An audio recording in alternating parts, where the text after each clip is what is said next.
orang tua yang memberi semangat kepada anak-anak muda, dan generasi-generasi seterusnya akan lebih baik daripada generasi-generasi yang sebelumnya. Selamat menyambut Hari Merdeka, dan mudah-mudahan kemerdekaan tahun ini lebih bermakna buat kita.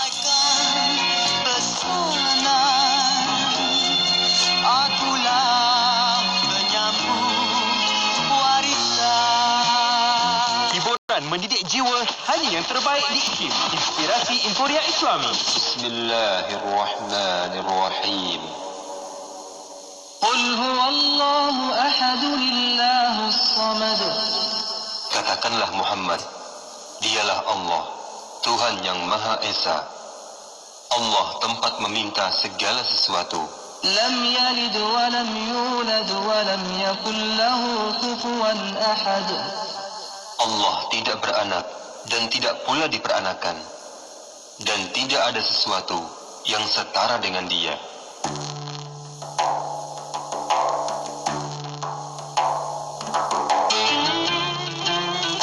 An Abi Hurairah radhiyallahu anhu, anin Nabi sallallahu alaihi wasallam qala, la yasturu 'abdun 'abdan fid dunya illa satarahu Allah yaumal qiyamah. Daripada Abu Hurairah radhiyallahu anhu, Nabi sallallahu alaihi wasallam bersabda, tidaklah seorang hamba yang menutup keaiban hamba yang lain, melainkan Allah akan menutup keaibannya pada hari kiamat. Hadis riwayat Muslim. Doa elak wabak penyakit. Allahumma idfa' 'anna al-bala'a wal-ghala'a wal-waba'a wat-ta'una wal-fahsya'a wal-munkar wal-baghya was-su'a al-mukhtalaf wash-shada'ida wal-mihana ma dhahara minha wa ma batan 'an baladina wa qaryatina hadhihi khasatan ومن بلاد المسلمين كافة إنك على كل شيء قدير وبالإجابة جدير. Ya Allah, jauhilah kami daripada bala dan harga barang naik, bencana, wabak penyakit, ta'un, pelbagai perlakuan keji dan mungkar, segala kepayahan dan dugaan yang zahir dan yang tersembunyi. Ya Allah, selamatkanlah negeri kami ini khususnya dan negara umat Islam amnya daripada segala bencana tersebut. Sesungguhnya Engkau maha berkuasa ke atas segala-galanya, dan Engkaulah yang selayaknya memberi perkenan. Amin ya rabbal alamin. Allahumma آت نفسي تقواها وزكها أنت خير من زكاها أنت وليها ومولاها اللهم آت نفسي تقواها وزكها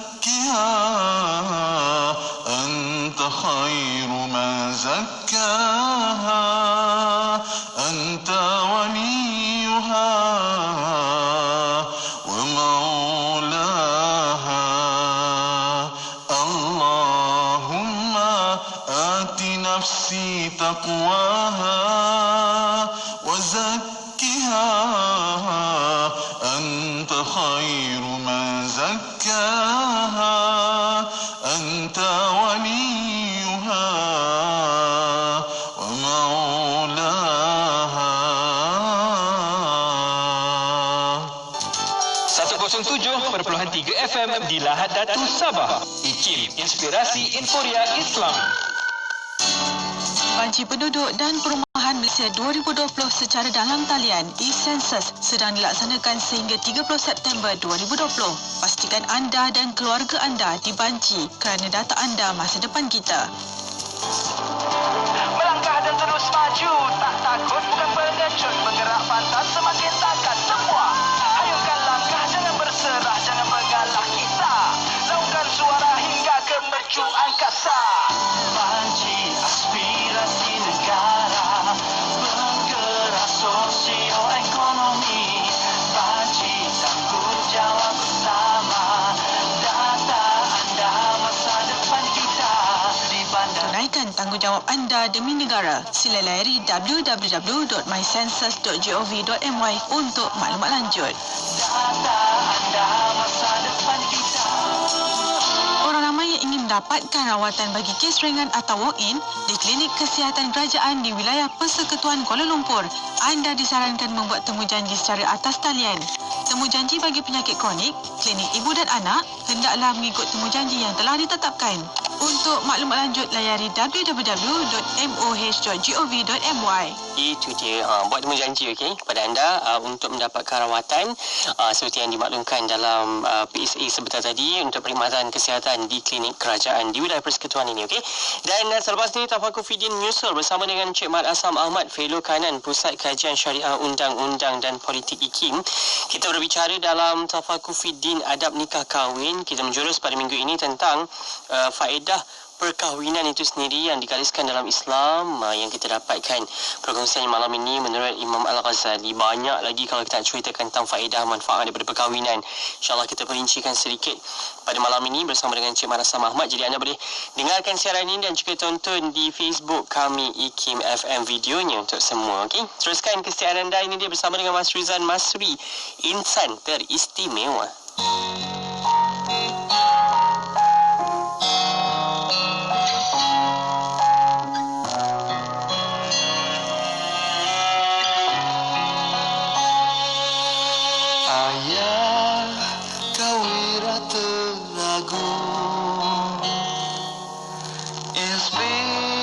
Inspirasi buatku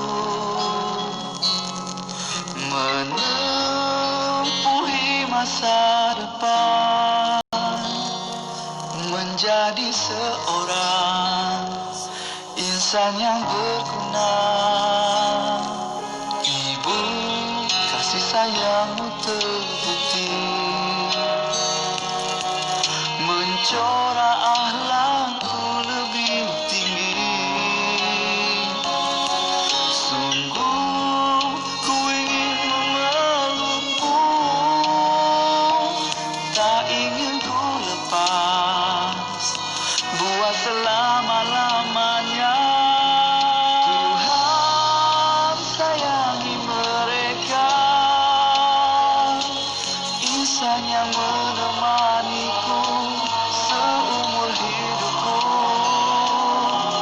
Tanpa mereka ku takkan bisa mengharungi onak yang berduri. Kini ku telah menyadari kasihmu tidak bertepi. Kamu kekasih terindah, cinta yang terdalam, jauh di lubuk hatiku.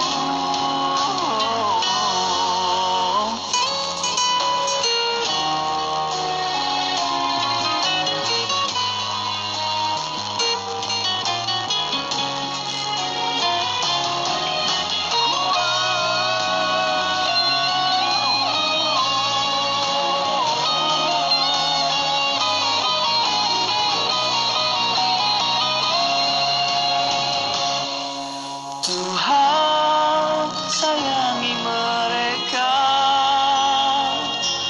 insan yang menemaniku seumur hidupku. Tanpa mereka ku takkan bisa mengharungi onak yang berduri. Tuhan sayangi mereka, insan yang menemaniku seumur hidupku. Tanpa mereka ku takkan bisa mengharungi onak yang berduri. Tanpa mereka ku tak bisa mengharungi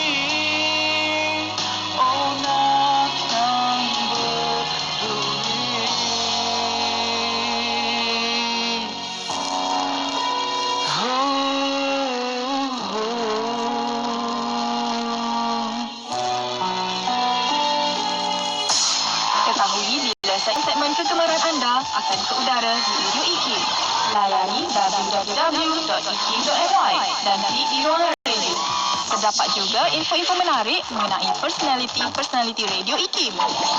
IKIM, inspirasi Emporia Islam. IKIM Inspirasi Emporia Islami. Bismillahirrahmanirrahim. Assalamualaikum warahmatullahi wabarakatuh. Selamat malam semuanya. Rakan-rakan saya kembali bersiaran bertemankan saya Faiz Haji Osman. Seperti biasa setiap Selasa 9 malam kita nak bicara tentang satu lagi topik menarik berkaitan dalam segmen Tafakur Fiddin ini. Kita nak bicarakan tentang adab nikah kahwin bersama dengan tetamu di studio waktu ini, Encik Mat Asam Ahmad, Fellow Kanan, Pusat Kajian Syariah Undang-Undang dan Politik IKIM. Assalamualaikum. Waalaikumsalam warahmatullahi wabarakatuh. Sihat Encik Asam? Alhamdulillah. Alhamdulillah. Kita minggu ini nak bicarakan, kita masih lagi dalam cerita tentang faedah perkahwinan, pernikahan, yang mana banyak yang Islam gariskan dalam faedah perkahwinan ini. Kita dah sentuh satunya adalah mendapatkan zuriat, dan kita nak sambung untuk bahagian selanjutnya dalam bicara kita pada minggu ini. Saya kira terus saja untuk kita dengarkan perbincangan bersama dengan Encik Mat Asam Ahmad untuk Tafakur Fiddin kita minggu ini. Silakan. Terima kasih Faiz. Bismillahirrahmanirrahim. Alhamdulillah wassalatu wassalamu ala Rasulillah wa ala alihi wa sahbihi wa mawala. Para pendengar rancangan Tafakur Fiddin yang saya muliakan, alhamdulillah kita masih lagi membicarakan tentang faedah berkahwin. Jadi kita telah sebutkan faedah seperti yang dinyatakan oleh Imam Ghazali rahimahullah. Bukan bermakna hanya 5.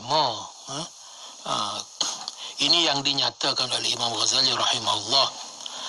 Tapi kita masih boleh fikirkan banyak lagi faedah-faedah yang lain. Mungkin daripada satu faedah itu kita boleh kembangkan kepada beberapa faedah lain lagi. Jadi yang kita sebutkan di sini adalah 5 faedah seperti yang dinyatakan oleh Imam Ghazali di dalam kitab beliau Ihya Ulumuddin. Iaitu yang pertama, faedah yang pertama untuk mendapatkan zuriat. Yang kedua, untuk memenuhi keperluan nafsu seksual yang ada pada setiap manusia. Yang ketiga, untuk mengatur kehidupan, memudahkan kehidupan kita. Yang keempat, untuk mendapatkan teman hidup, kerana kita susah hidup sendirian ni. Jadi dengan berkahwin, seseorang itu mendapat teman hidup. Dan yang kelima, perkahwinan itu adalah merupakan suatu cara untuk mendisiplinkan diri melalui kehidupan berumah tangga. Jadi itu 5 faedah berkahwin. Dan dalam beberapa minggu yang lepas kita telah membincangkan faedah yang pertama, iaitu berkaitan dengan zuriat. Kenapa di dalam Islam memperoleh zuriat itu adalah merupakan tujuan perkahwinan yang paling utama, yang paling penting. Jadi kita telah nyatakan ada 4 sebab. Saya sebut sekali lagi, iaitu yang pertama, kerana menyambung zuriat itu adalah merupakan suatu perbuatan yang diredai oleh Allah. Allah Ta'ala memang menjadikan manusia itu untuk membiak beranak pinak. Maka melalui perkahwinan ia menyediakan ruang untuk perkara itu berlaku. Yang kedua, perkahwinan juga adalah merupakan pintu kepada kecintaan Rasulullah sallallahu alaihi wasallam. Kerana Rasulullah sukakan umat yang ramai. Dan siapa yang beranak pinak ramai, Rasulullah berbangga dengan umat yang ramai. Yang ketiga, melalui zuriat itu seseorang itu akan memperolehi doa daripada anaknya setelah dia mati. Maknanya manfaat daripada zuriat itu melangkaui hidup di dunia ini. Selepas pada mati pun seseorang itu masih lagi mendapat manfaatnya. Dan akhir sekali, kalau sekiranya anak itu yang mati dahulu, maka ibu bapanya akan memperolehi syafaat daripada anak itu di hari akhirat kelak. Jadi itu 4. Jadi kita juga telah sebutkan sebab-sebab kenapa orang-orang moden zaman sekarang ini, sebahagian daripada mereka itu bahkan mencadangkan childless punya life. Maknanya dia bukan tak dapat anak atas sebab-sebab yang tertentu, akan tetapi mereka merasakan mereka tidak perlu pada anak. Tak perlu pada anak, bahkan sanggup mereka itu kalau hidup berpasangan sekalipun mereka enggan mendapat anak dengan berbagai-bagai alasan-alasan yang mereka berikan. Jadi apa yang penting bagi kita adalah apa yang dinyatakan oleh agama kita yang maha suci itu sudah cukup untuk kita. Tidak perlulah kita untuk peduli sangat dengan apa yang mereka katakan itu. Kerana ternyata perbuatan mereka itu, sikap mereka itu terhadap perkahwinan, sikap mereka terhadap anak hanya membawa kepada kerosakan terhadap masyarakat mereka. Seperti yang telah kita sebutkan berkali-kali, bagaimana mereka berhadapan dengan masalah merosotnya penduduk, populasi rakyat, dan itu menyebabkan berbagai-bagai masalah terhadap kepada mereka. Baik, pada minggu ini kita nak sambung dengan sebab ataupun faedah yang kedua, kenapa Islam suruh kita berkahwin. Dan faedah yang kedua itu adalah iaitu perkahwinan itu adalah merupakan suatu cara untuk memenuhi keperluan nafsu syahwat secara yang halal. Dan perkahwinan itu adalah merupakan pelindung dari godaan syaitan. Jadi agama kita ni bukannya nak menyekat semua perkara. Yang dekat oleh agama itu hanyalah perkara-perkara yang mendatangkan mudarat kepada kita. Hawa nafsu itu adalah merupakan sesuatu yang diciptakan oleh Allah Subhanahu Wa Taala secara semula jadi dalam setiap diri. Akan tetapi hawa nafsu itu dia bukanlah matlamat. Bukannya matlamat perkahwinan itu untuk memenuhi hawa nafsu. Akan tetapi matlamatnya adalah untuk mendapatkan zuriat. Hawa nafsu itu adalah merupakan wasilah. Ini kata Imam Ghazali rahimahullah. Adalah merupakan wasilah untuk mendapatkan anak. Ibarat kalau kita nak tangkap burung, maka mesti nak ditaburkan dahulu umpannya. Jadi nafsu itu ibarat umpan. Umpan untuk menarik kepada persetubuhan. Jadi dengan sebab itu ia menjadi sebab kepada terhasilnya zuriat daripada itu. Jadi berkahwin itu adalah merupakan tujuannya adalah untuk mengawal kehendak hawa nafsu. Kerana itu maka berkahwin itu menjadi tuntutan agama. Kerana jika nafsu tidak dikawal oleh syariat, apa akan jadi? Akan berlakulah kerosakan yang besar terhadap diri dan masyarakat. Kerana manusia itu secara semula jadinya yang lelaki mahu kepada perempuan, yang perempuan mahu pada lelaki, maka perlu dikawal. Bahkan kalau tidak dikawal dengan syariat, dengan peraturan, bukan setakat lelaki nak kepada perempuan. Sekarang ni macam-macam.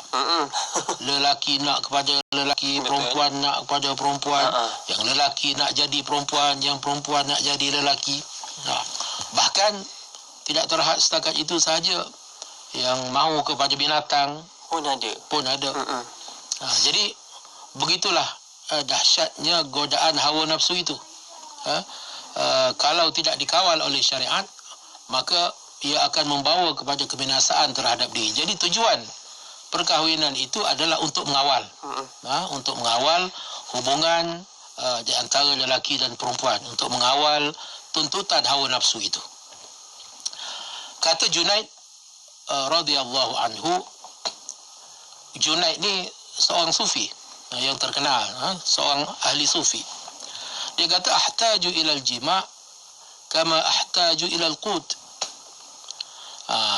Aku berhajat memerlukan kepada jima', memerlukan kepada hubungan seks, sebagaimana aku ini memerlukan kepada makan minum. Ini seorang yang ahli ibadat, seorang yang dikenali sebagai sufi, Al-Junaid rahimahullah.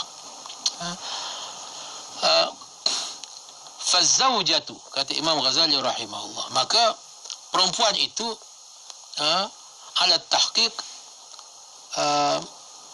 pada hakikatnya adalah merupakan seumpama makanan, nourishment, dan juga sebab kepada penyucian jiwa. Nak menyucikan jiwa seseorang itu memerlukan kepada bantuan daripada seorang perempuan. Kerana kalau tidak, jiwa itu menjadi kacau. Jiwa itu menjadi kacau, berkhayal kepada perkara-perkara yang berpunca daripada hawa nafsunya itu. Kerana dengan adanya perempuan yang menjadi isteri, maka seseorang itu dapat melepaskan keinginannya itu pada tempatnya yang sah dan yang dibenarkan oleh agama. Maka dengan sebab itu, kalau sekiranya seseorang itu mempunyai nafsu yang sangat kuat dan tidak memadai dengan seorang perempuan, ini berlaku. Ada orang yang seumpama itu. Maka dengan sebab itu, maka dalam agama dibenarkan, dibuka ruang untuknya, bukan untuk semua orang. Tapi ada orang yang seumpama itu, mungkin dia perlu 2, ataupun mungkin ada yang 2 pun tak cukup, 3 ataupun 4, tetapi dibataskan kepada 4. Jadi tujuannya supaya dia dapat memenuhi keperluannya. Kerana keperluan seseorang itu tidak sama. Ada orang macam makan minum juga, ada orang makan minum sepinggan dah cukup.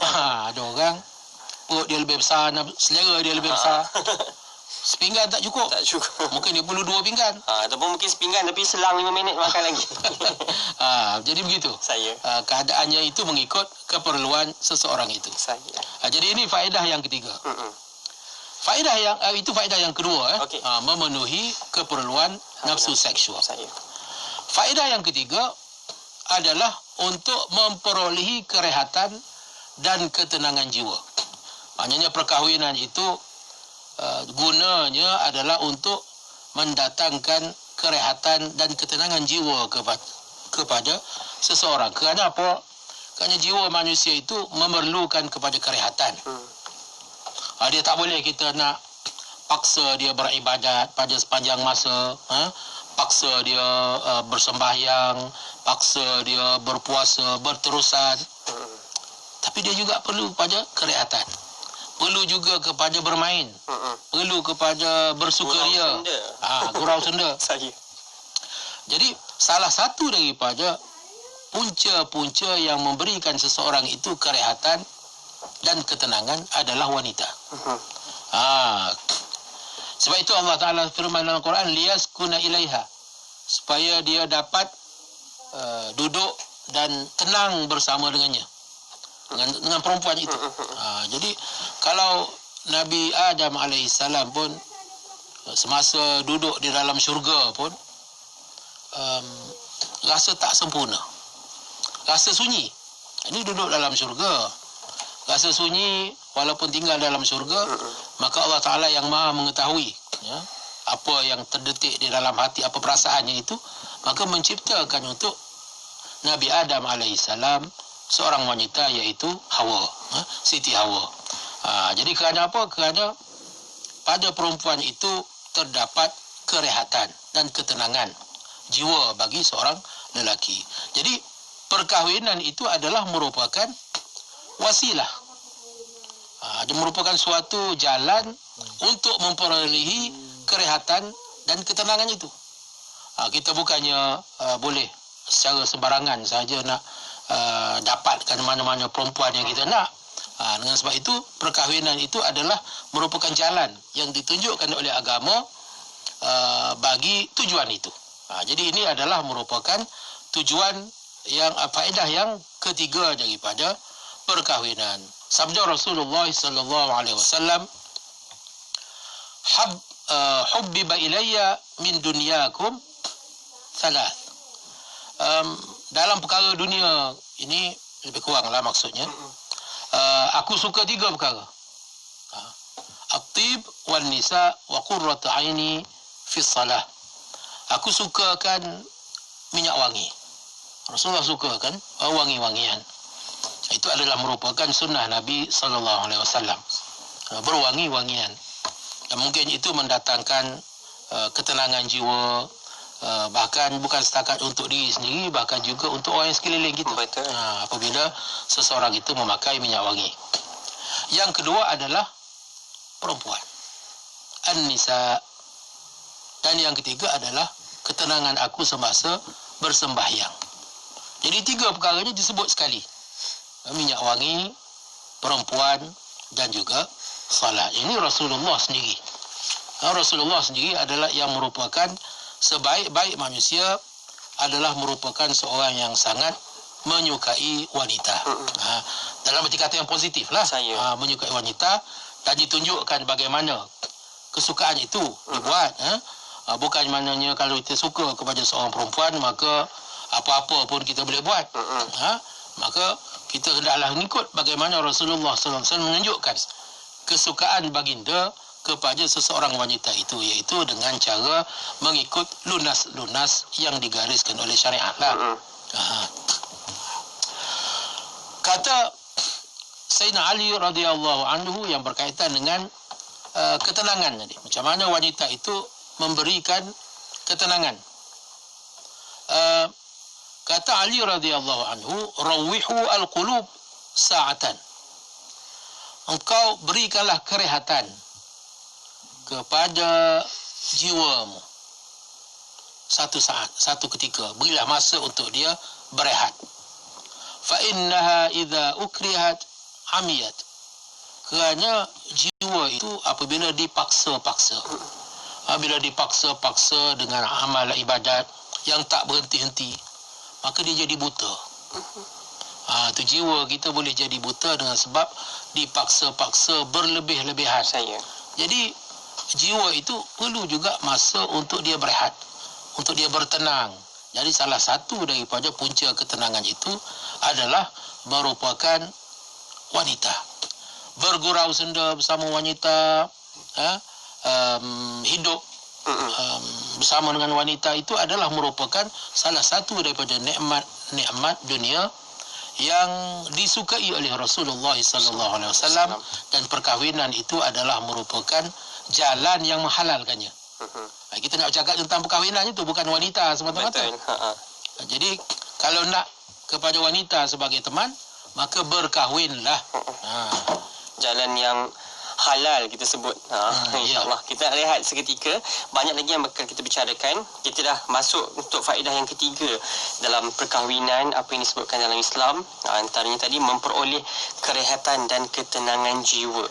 InsyaAllah kita sambung lagi selepas ini dalam Tafakuh Fiddin, bicara kita tentang adab nikah kahwin. Jadi anda jangan ke mana-mana, teruskan setia bersama kami di IKIM, Inspirasi Inforia Islam.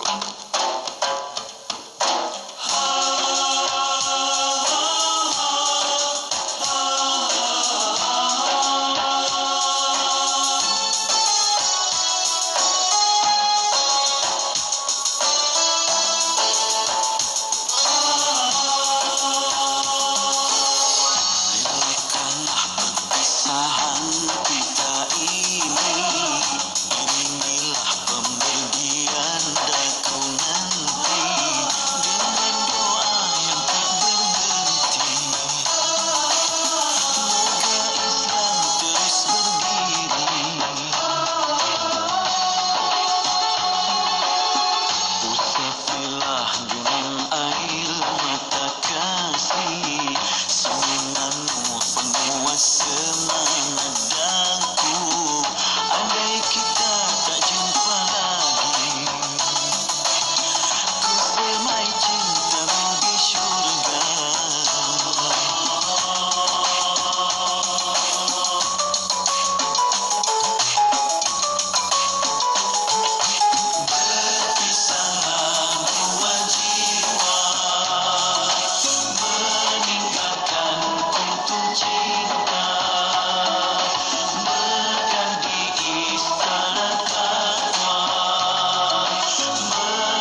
penyampai berkaliber, Salam warahmatullahi junjungan Nabi Muhammad sallallahu alaihi wasallam. pengisian bermutu, inspirasi, inforia, Islami, semuanya di IKIM.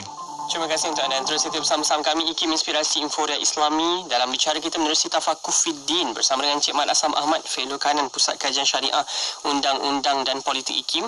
Kita dah sebut tadi faedah-faedah selanjutnya dalam perkahwinan yang disebutkan antaranya pertama dulu kita sebut tentang faedahnya dapatkan zuriat daripada perkahwinan. Selanjutnya memenuhi tuntutan seksual dan ini kita sebut tentang memperoleh kerehatan dan ketenangan jiwa. Kita berbicara tentang perkara-perkara ini untuk memberikan gambaran apa yang Islam ajarkan, bagaimana tuntutan Islam tentang perkahwinan itu untuk menjawab persoalan-persoalan di barat berkaitan dengan ada yang menggesa perkahwinan itu tidak bagus dan sebagainya.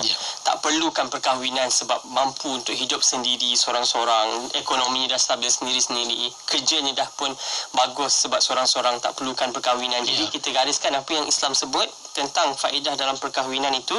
Kita sambung lagi untuk faedah-faedah selanjutnya dalam perkahwinan yang disebutkan dalam Islam. Silakan Cik Aslam.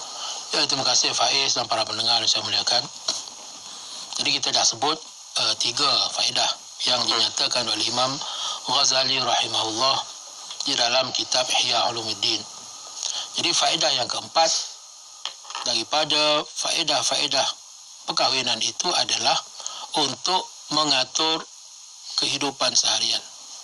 Istilah yang digunakan oleh Imam Ghazali adalah tajbirul manzil, mentadbir rumah, menguruskan rumah tangga. Kerana apa? Kerana kalau sekiranya seseorang itu tidak berhajat dari segi seksual sekalipun, orang yang mungkin orang dah tua contohnya, orang yang sakit, dia tak ada nafsu contohnya, walau bagaimanapun dia tidak bermakna mereka tak perlu berkahwin. Kerana berkahwin juga ada alasan sebab yang lain selain daripada seksual untuk teman. Jadi yang sebab yang keempatnya yang kita nak bincangkan ni, faedah yang keempat ini adalah untuk mengatur kehidupan seharian. Kerana sukar untuk seseorang itu hidup sendirian. Hidup sendirian tahu sajalah, semua nak kena diuruskan sendiri. Cari makan sendiri, lepas tu balik nak menyediakan makanan itu sendiri, makan pun sendiri. Pakaian pun nak kena urus sendiri, semua sendiri. Kau dah kahwin boleh lipat sama-sama. Yang tu sekurang-kurang benda tu jadi ringan. Betul. Ringan. Jadi kerana sifat manusia itu secara semula jadinya dia bermasyarakat. Dia bukan jenis boleh duduk bersendirian. Jadi perkahwinan itu akan memudahkan kehidupan seseorang itu. Kehadiran seorang wanita akan meringankan banyak beban dalam kehidupan seharian seseorang itu. Maka dengan sebab itu dikatakan dalam agama bahawa isteri yang salihah itu adalah merupakan sebaik-baik kurniaan Allah Subhanahu Wa Taala kepada seseorang lelaki. Bila mendapat seorang isteri yang salihah, maka dia mendapat seorang penolong.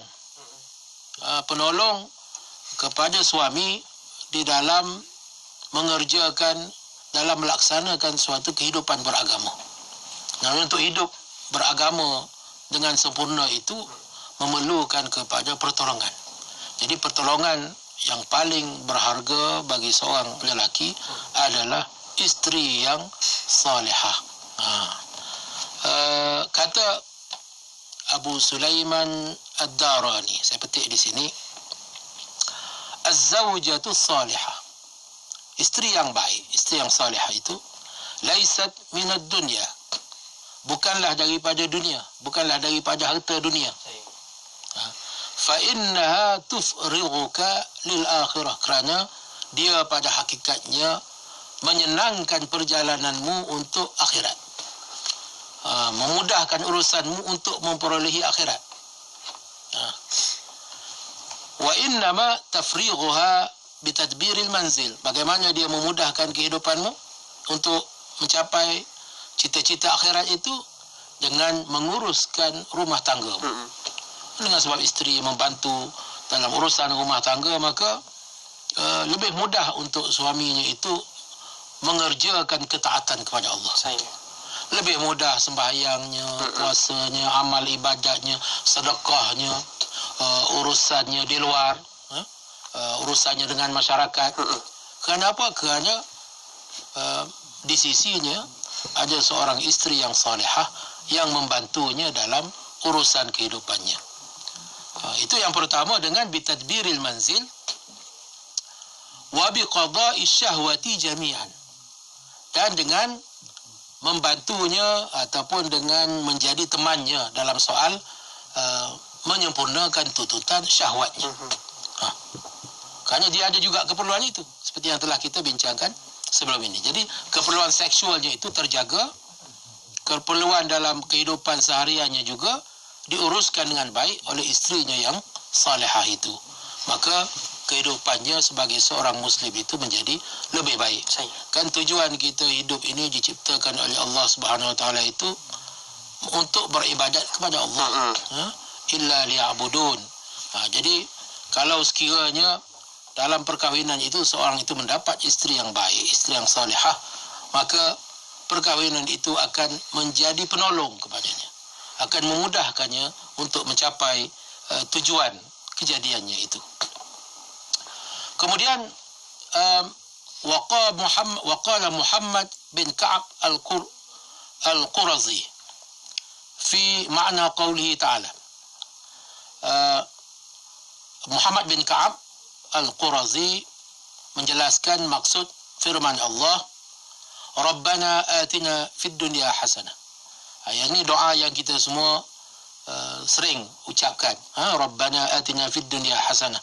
Tuhan kami, kurniakanlah kepada kami kebaikan di dunia. Jadi apakah yang dimaksudkan dengan hasanah itu? Jawab kata Muhammad bin Ka'ab, maksudnya adalah al-mar'ah as-salihah. Maknanya dalam doa itu, yang diminta dalam doa itu adalah, diantaranya kebaikan itu adalah al-mar'ah as-salihah, perempuan yang baik. Maknanya barang siapa yang mendapat perempuan yang baik sebagai teman hidupnya, maka dia akan mendapat kebaikan hidup di dunia. Begitulah besarnya peranan yang dimainkan oleh seorang wanita di dalam kehidupan beragama. Wa qala sallallahu alaihi wasallam, la yattakhidha ahadukum qalban syakira wa lisanan dhakira wa zawjatan mu'minatan salihah tu'inuhu ala akhirati. Dalam satu doa Rasulullah SAW mendoakan semoga setiap seorang daripada kamu memperolehi jiwa yang, hati yang sentiasa bersyukur, qalban syakira, wa lisanan dzakira, dan lidah yang sentiasa berzikir. Semoga dikurniakan seseorang kepada kamu itu hati yang sentiasa bersyukur, lidah yang sentiasa berzikir, dan seorang isteri yang beriman lagi salihah yang membantunya dalam mencapai akhiratnya. Tu'inuhu ala akhirati. Maka lihatlah, kata Imam Ghazali, kaifa jama'a bainaha wa baina dzikri wasyukri. Bagaimana Rasulullah SAW mengumpulkan di dalam satu doa. Dalam satu doa itu sekaligus dikumpulkan di antara seorang wanita yang salihah itu bersama dengan zikir dan bersama dengan syukur. Itu menunjukkan betapa besarnya kedudukan wanita itu pada pandangan agama. Bahkan wanita itu boleh menentukan sama ada seorang lelaki itu akan mendapat kebaikan di akhirat ataupun tidak. Maka sebab itulah pentingnya nanti kita akan bahaskan betapa pentingnya untuk seseorang itu memastikan wanita yang akan dikahwininya itu adalah merupakan wanita yang memiliki sifat-sifat itu.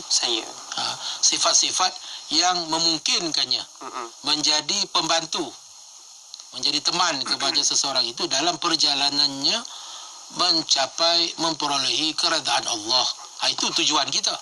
Dan perkahwinan itu bagi kita hanyalah sebagai alat, wasilah, sebagai wasilah, bukan tujuan.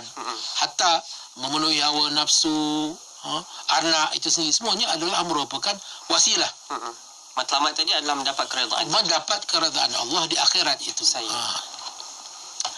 Dan di dalam yang terakhir sekali sebelum kita tamatkan, yang terakhir sekali seperti yang dinyatakan di dalam beberapa tafsir,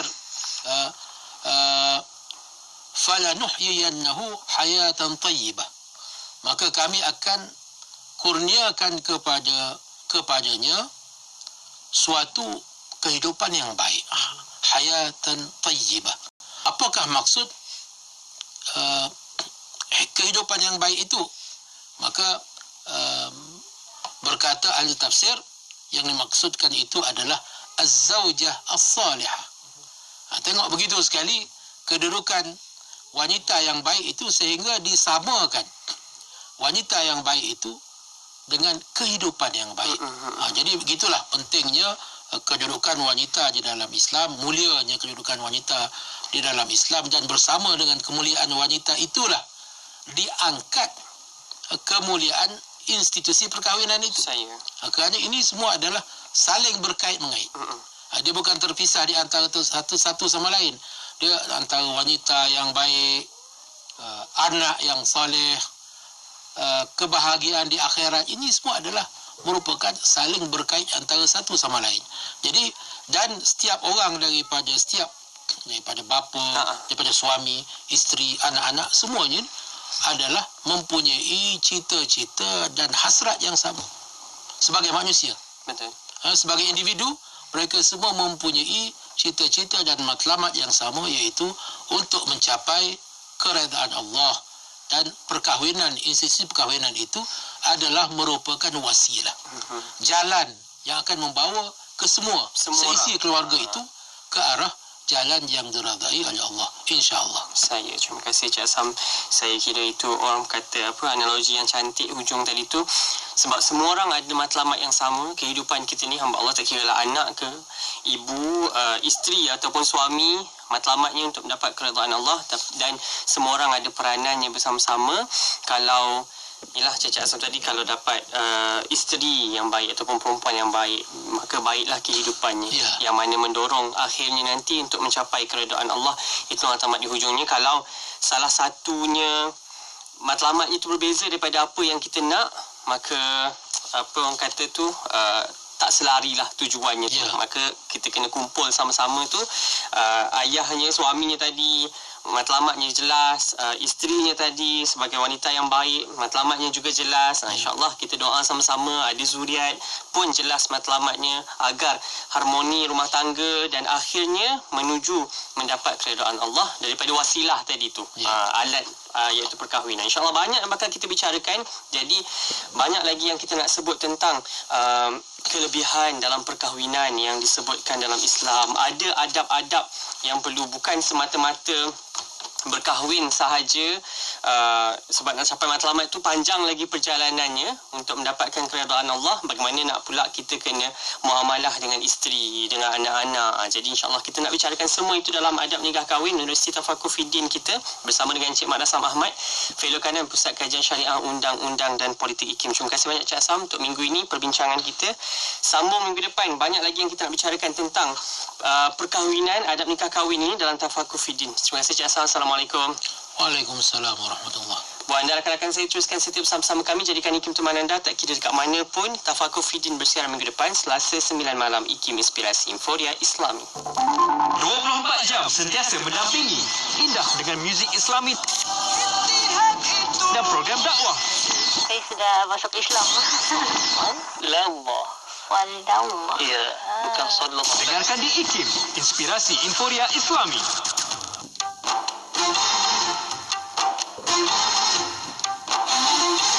When man was lost and could not see, you shone the light to set us free. You broke the chains of slavery.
kempen jom menyumbang RM50 demi pembebasan Masjid Al-Aqsa dan Palestin.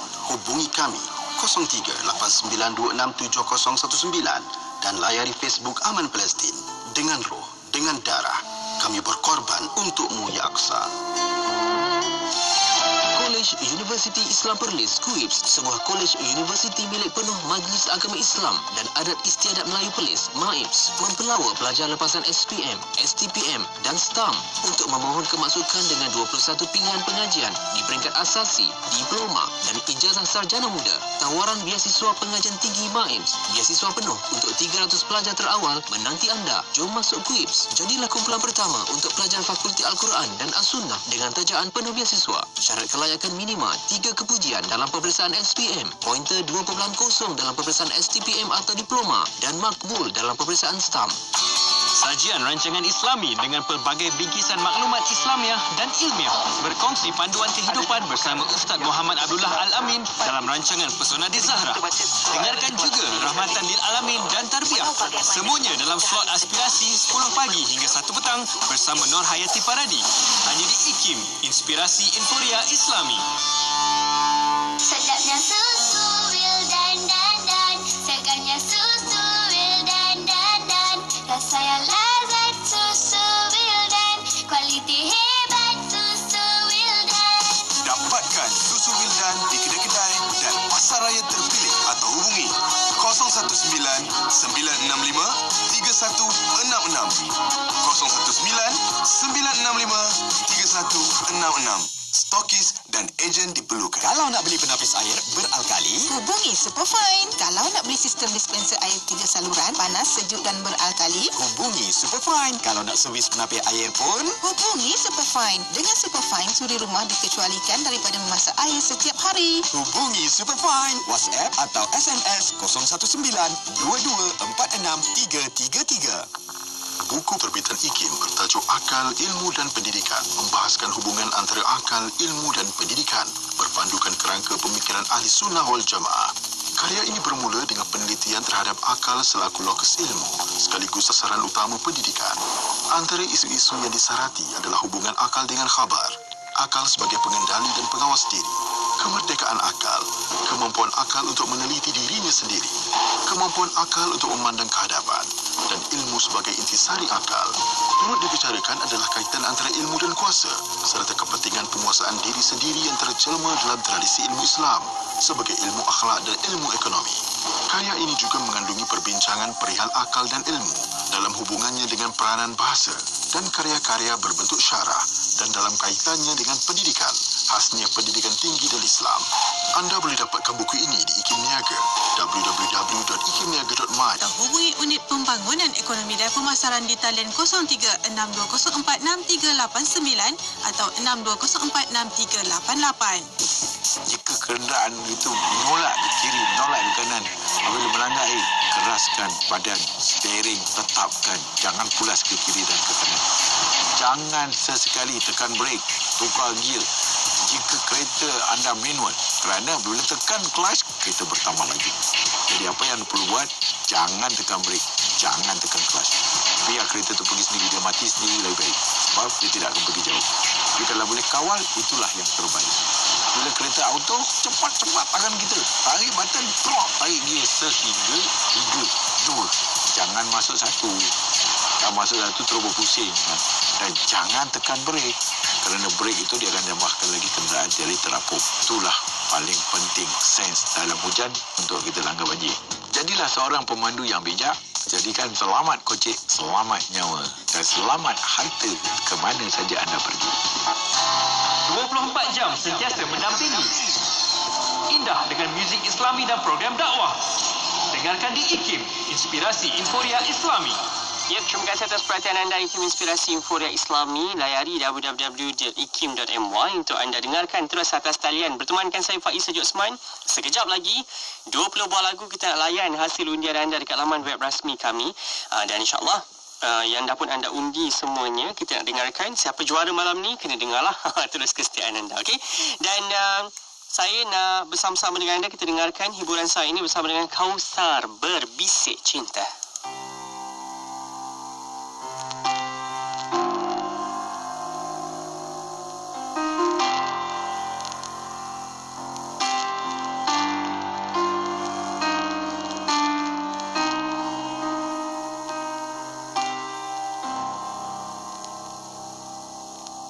Malam, malamku yang dingin,